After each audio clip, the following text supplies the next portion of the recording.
Even though this is me in the current situation, being invalidated by the invalidity insurance, as they obviously see autism in this perspective as a disorder, judging me by my behavior.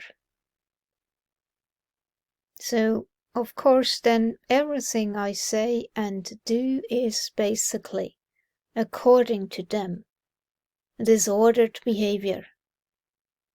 So when I say I feel stressed, it's considered a disordered reaction.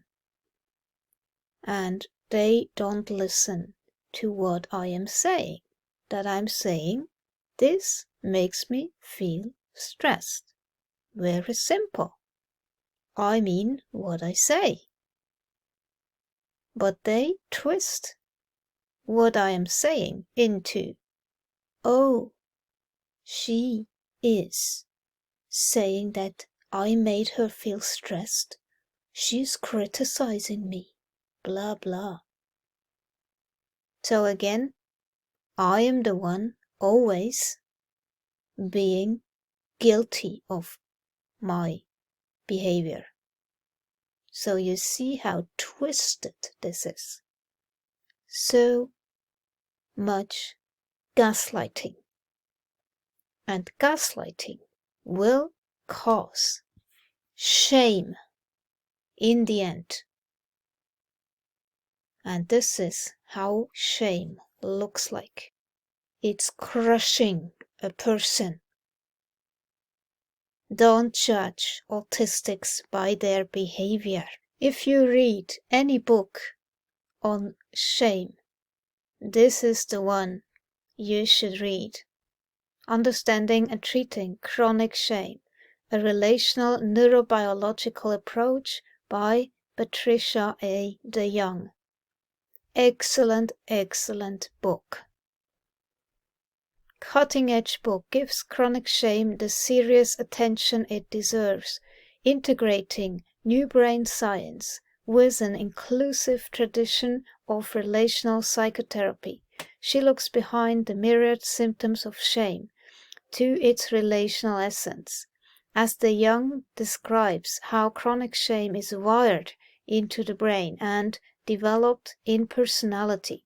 She clarifies complex concepts and makes them available for everyday therapy practice, grounded in clinical experience and alive with case examples. Understanding and Treating Chronic Shame is highly readable and immediately helpful. Indeed it is. Seeing me as mentally challenged? It's so ridiculous. But yeah, you see, if you grow up feeling like a failure because you don't fit in, and you don't know that you are autistic, and then again, having invalidity insurance judge you in this way, again, not seeing your abilities. So, of course, that will also re-trigger that old shame. And this is what this video is about. Feeling shamed or ashamed of being autistic in this left brain society. Because you constantly are judged and criticized for not fitting in. It is so backwards. Of course, as an autistic, I never grow bored.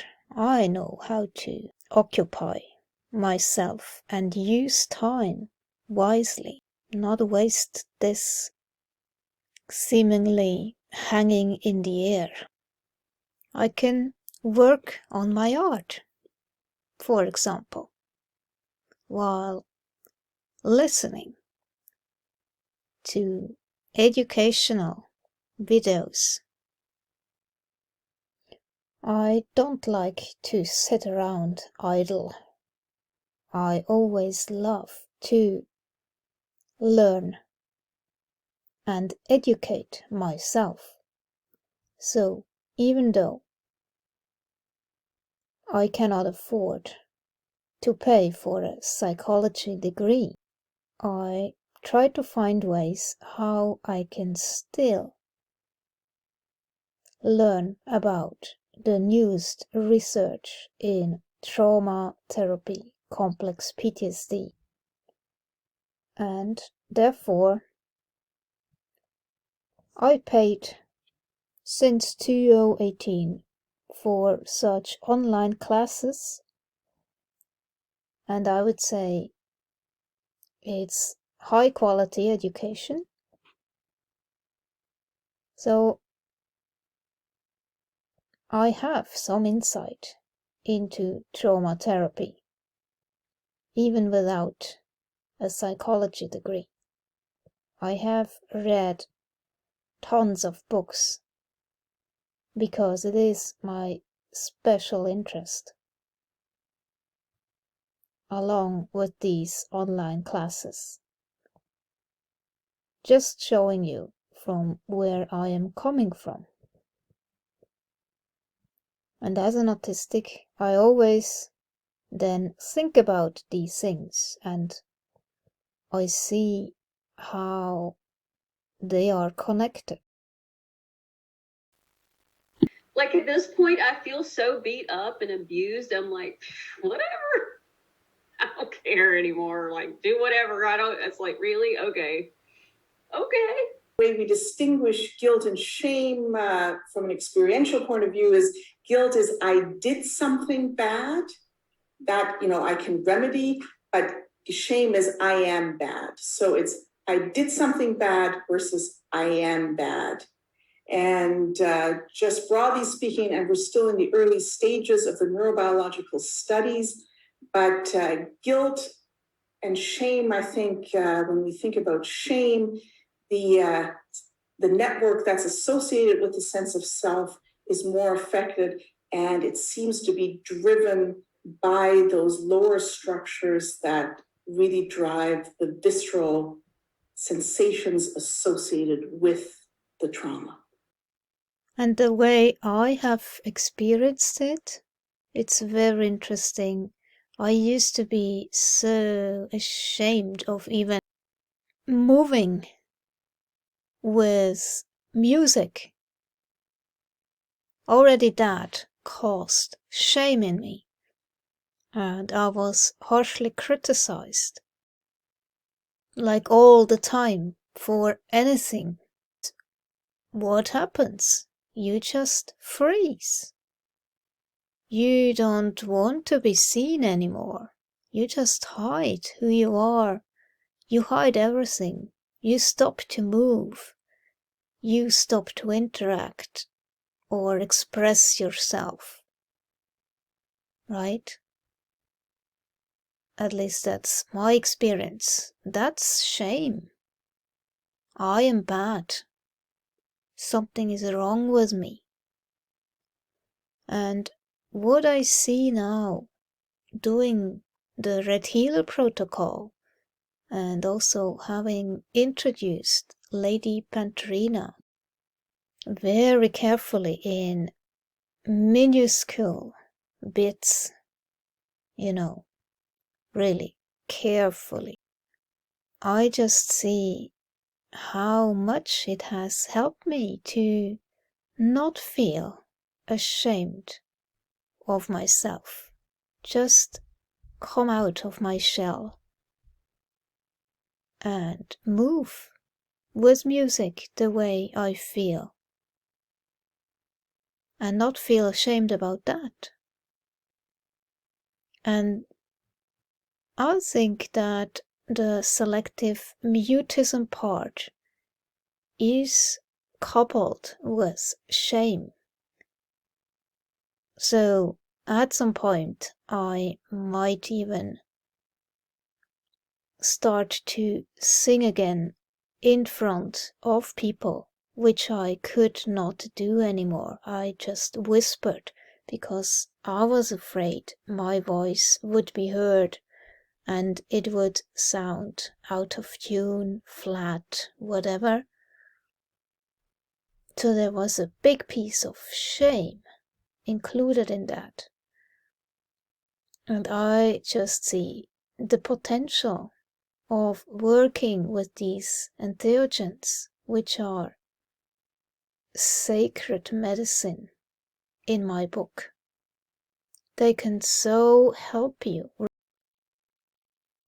as they put you into this beautiful parasympathetic state of rest and digest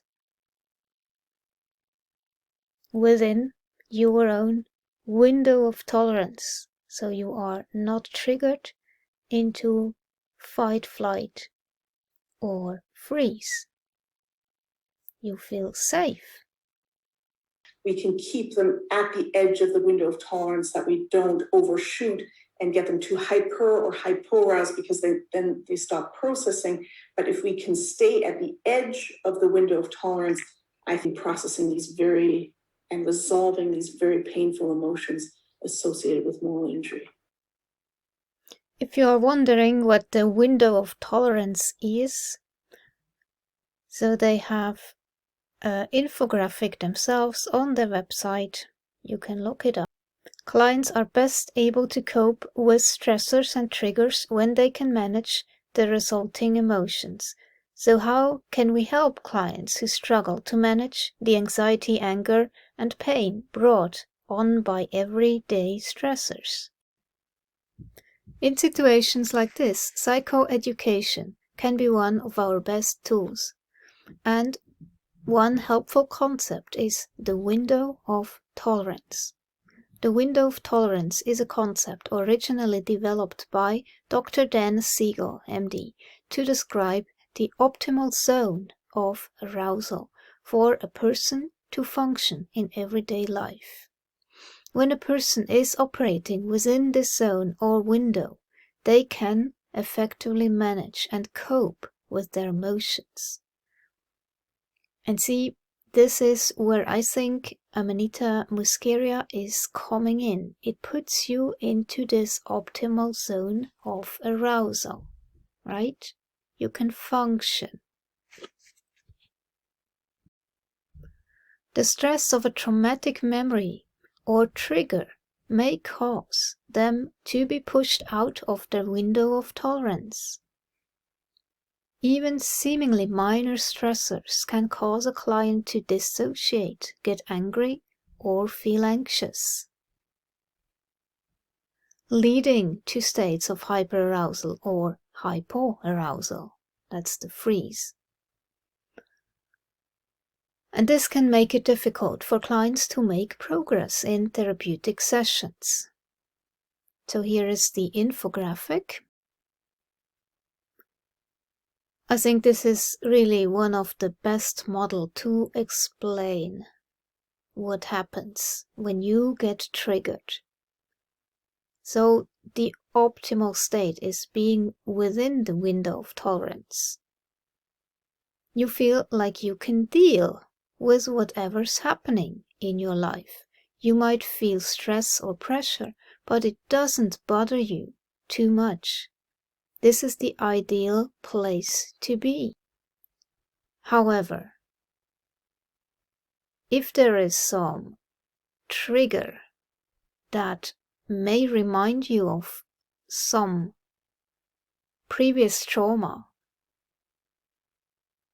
when it is coupled with something like a scent, a melody even, or a person looking similar to your abuser, whatever, or a certain color that reminds you what happened to you. It can be any small trigger that is coupled with the trauma. So then it will cause anxiety, anger. You feel out of control, you feel overwhelmed. That's the fight-flight response. And here, you cannot do any healing, right? Nor in hypoarousal, that's the freeze state, because you feel numb, you feel zoned out, spacey, you are shut down. There's no healing happening here. So, when you microdose with the red healer, as simple as that, I think, from what I have experienced, it puts you into this state. And then you can heal and work on your traumas, right? So we start with psychoeducation, and then if there's a lot of flashbacks and association about the event, then of course we start with grounding, right? So identifying unsafe sensations that trigger them, that lead to those flashbacks and those dissociative episodes. And so, we become more aware of our triggers, because often, of course, traumatized individuals aren't aware of their triggers. And then also identifying safe sensations to ground the individual, right? And so in the office, of course, we would help the individual to stay grounded by telling them, you're safe here, you're in my office, no one's going to hurt you here, it's 2022, you're safe, you're in my office, no one will hurt you. And then really helping them to reorient to the present. So what do you see right now? What do you hear right now? What do you feel? Can you feel your feet on the ground? Can you feel, your butt on the chair? So really reorienting to the present and getting the individual to identify something in the office that may really feel safe to them and that they like, and that they actually feel most facilitates their grounding. So, since I have been experimenting since December with the microdosing protocol, I can truly say that I have become more embodied and more grounded. So again, there is great potential in this microdosing protocol, and it's much faster and it's indirect. It doesn't cost as much as neurofeedback or EMDR therapy, and you can do it by yourself. You can still afterwards do this other trauma therapy modalities, but sometimes it's very hard to get access to find a very good therapist. So why not try this microdosing protocol instead of having no support at all?